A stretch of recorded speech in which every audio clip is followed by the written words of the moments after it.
नमस्कार दोस्तों, welcome back to your own channel wealth. आज 12 मई 2025 आज है मंडे का दिन और मार्केट में आपको सीज फायर की ग्रीनरी दिखाई पड़ रही है।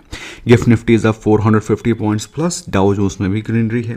एशियन मार्केट्स में हालांकि उतनी तेज़ी नहीं है, लेकिन हमें मालूम है कि हमारी मार्केट्स में पॉजिटिविटी क्यों दिखाई पड़ रही है, क्योंकि जब हमारी मार्केट्स में लगातार गिरावट चल रही थी पिछले लास्ट एक हफ्ते में, नॉट वेरी मच ऑल्दो, थोड़ी मोड़ी जो गिरावट चल रही थी, लेकिन अल्टीमेटली आज के दिन जो तेज़ी है वो पूरी की पूरी शॉर्ट कवरिंग होती हुई आज के दिन आपको दिखाई पड़ेगी। I want your attention to be drawn towards the level at which Gift Nifty is trading, which is 24,500 plus, in fact 24,550, जो कि लास्ट ट्रेडिंग सेशन की क्लोजिंग से अप्रॉक्सीमेटली 500 पॉइंट्स प्लस है। निफ्टी बैंक में अगर हम लोग देखें तो 53,600 के आसपास क्लोजिंग हुई थी, जो कि precisely 20 day exponential moving average का लेवल था।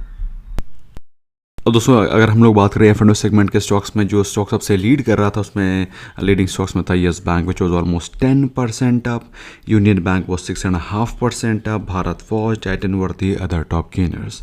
वहीं टॉप लूजर्स के बारे में बात करें, M6 India was 5.5% down, Indian hotel was 4% down, MNF financials, Macrotech, these were the top losers. अच्छा, एक चीज़ दोस्तों बहुत ही इंटरेस्टिंग है कि M&M ने MCX ने बहुत ही बेहतरीन रिजल्ट पोस्ट किए थे, उसके बावजूद भी 5.5% की गिरावट हमको MCX में दिखाई पड़ी थी। नॉटविथस्टैंडिंग दोस्तों, आज के दिन हमको इंडियन रुपये में स्ट्रेंथ आती हुई दिखाई पड़ेगी और हो सकता है उसके अगेंस्ट हमको गोल्ड में थोड़ी सी गिरावट दिखाई पड़े, जैसा कि हम लोग ने निफ्टी वीकली व्यू में स्टडी किया था। फिलहाल gold is trading at 96,000 plus, silver is also trading 96,000 plus. Crude और नेचुरल गैस में भी रिसेंटली ऑफ लेट थोड़ी सी तेज़ी दिखाई पड़ी थी। मेरे हिसाब से क्रूड में भी आज थोड़ी सी प्रॉफिट बुकिंग होती हुई दिखाई पड़ सकती है। और अगर आप रुपये के बारे में बात करें, जो कि ऑलमोस्ट 84 के रुपीज़ पर डॉलर से बढ़ करके 85.37 पहुंच गया था, I personally feel Indian rupee again will start to regain strength. और लास्ट ट्रेडिंग सेशन में Indian rupee was looking slightly weaker against euro, Great Britain pound and Japanese yen. दोस्तों, आज के मॉर्निंग अपडेट को डालने में मैं थोड़ा सा लेट हो गया था, but that's okay because I am sure you will cooperate once a while. Nifty 50 में लास्ट ट्रेडिंग सेशन में 265 पॉइंट्स की गिरावट थी, लेकिन क्लोजिंग उसने 24,000 के ऊपर ही दी थी, जो कि एक पॉजिटिव साइन था। But let me tell you, मुझे तो बिल्कुल भी अंदेशा नहीं था कि सीज फायर हो जाएगा, but I was very sure कि मार्केट में बहुत ज़्यादा गिरावट नहीं होगी। I was very confident about it and I have been telling you time and again. हाँ, एक गैप पेंडिंग था, वो चाह रहा था मैं कि फिल हो जाता है, but somehow it is still left। ये इंपॉर्टेंट पिवट पॉइंट्स हैं जो कि आपके सामने है, you can make use of it. फिलहाल अगर निफ्टी बैंक के बारे में बात करें तो जो मेजर रेजिस्टेंस है वो 56,000 बना हुआ है। अब इंटरेस्टिंग होगा कि आज के दिन क्या प्राइस एक्शन क्रिएट होता है। फिलहाल FII डेटा के बारे में बात करते हैं। FII ने सेलिंग करी थी 3799 करोड़ की, DIs की तरफ से बाइंग थी 37278 करोड़ की। यहाँ पर एक चीज़ ऑब्जर्व करना बहुत ज़रूरी है दोस्तों कि FIIs ने लास्ट एक हफ्ते, जब हमारी इंडिया में लगातार वॉर के सिनेरियो क्रिएट हो रखे थे, लेकिन उसके बावजूद भी FIIs और DIs लगातार बाय करते चले जा रहे थे। And I have been telling you time and again कि जब कभी भी FIIs मार्केट में पैसा लगा रहे हैं, your view should also be positive, क्योंकि they are ultimately market makers ही वही हैं। फिलहाल लास्ट ट्रेडिंग सेशन में FIIs ने थोड़ी सी प्रॉफिट बुक करी थी, जो कि 3800 करोड़ के आसपास था, लेकिन DIs ने लास्ट ट्रेडिंग सेशन में भी बाइंग ही की थी। वॉलेटिलिटी इंडेक्स के बारे में बात करें, आज हमको वॉलेटिलिटी इंडेक्स कम से कम 10% तो क्रैश करता हुआ दिखाई पड़ेगा। तो ये जो वॉलेटिलिटी इंडेक्स 21.63 है, ये आपको 19 के नीचे आता हुआ आज के दिन दिखाई पड़ सकता है। पुट कॉल रेशियो के बारे में बात करें, पुट कॉल रेशियो का मतलब बिल्कुल सेम है कि मार्केट गैप अप ओपन होगा और गैप अप ओपन होने के बाद मार्केट रेंज बाउंड हो जाएगा। तो बेसिकली आज के दिन भी अगर आप इंट्राडे सोचेंगे तो इंट्राडे प्राइस एक्शन के पॉसिबिलिटी थोड़ी सी कम है। गुड रिजल्ट्स के बारे में बात करें तो बैंक ऑफ इंडिया ने बेहतरीन रिजल्ट्स पोस्ट किए। 82.5% का जंप है प्रॉफिट्स में। नेट इंटरेस्ट इनकम 2.1% अप है। NPAs में भी हमको गिरावट दिखाई पड़ी है, एसेट क्वालिटी इंप्रूव हुई है। इसके अलावा अगर हम लोग बात करें ब्रिटानिया का ये नतीजे हैं।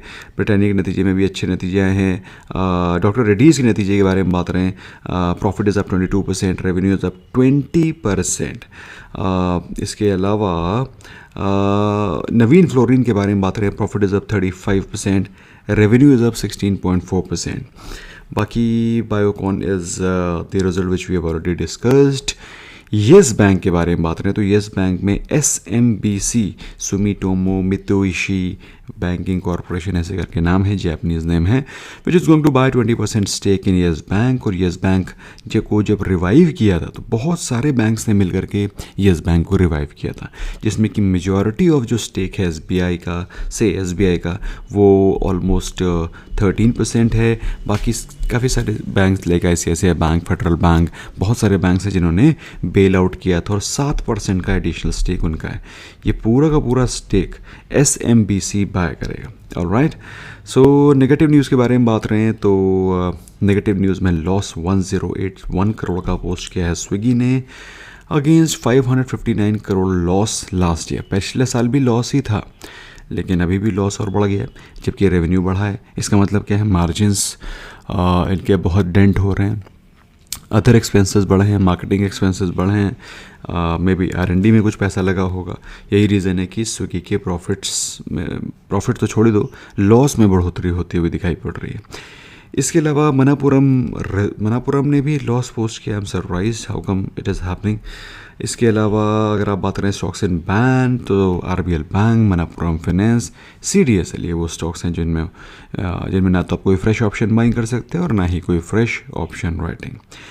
लास्ट वोटिंग सेशन में जो अच्छे रिजल्ट्स थे उसमें डॉक्टर रेड्डीज के रिजल्ट्स अच्छे थे, बैंक ऑफ इंडिया के रिजल्ट्स अच्छे थे, ABB के रिजल्ट्स फ्लैट थे, सेरा के रिजल्ट्स अच्छे थे। इसको आपको स्टडी करना चाहिए, यू मस्ट स्टडी सेरा।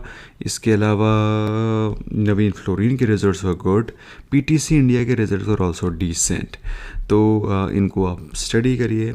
आज के दिन जो रिजल्ट्स आने हैं उसमें टाटा स्टील के results, UPL, Ather Energy, Bajaj Electricals, Happiest Minds, Care, JM Financial, Jyothy Labs, KIMS, इसके अलावा Krishna diagnostic, PVR INOX, Raymonds, SRF, Vijaya diagnostic, Zaggle prepaid, तो इनको स्टडी करिए। इसके अलावा आज के दिन तो डिफेंस स्टॉक्स पे तो आपकी नज़रें होनी चाहिए, BDL पे नज़र रखिए, क्योंकि ब्रह्मोस की मिसाइल की मैन्युफैक्चरिंग फैसिलिटी का इनॉग्रेशन किया है कल RM ने, दैट इज़ डिफेंस मिनिस्टर ने।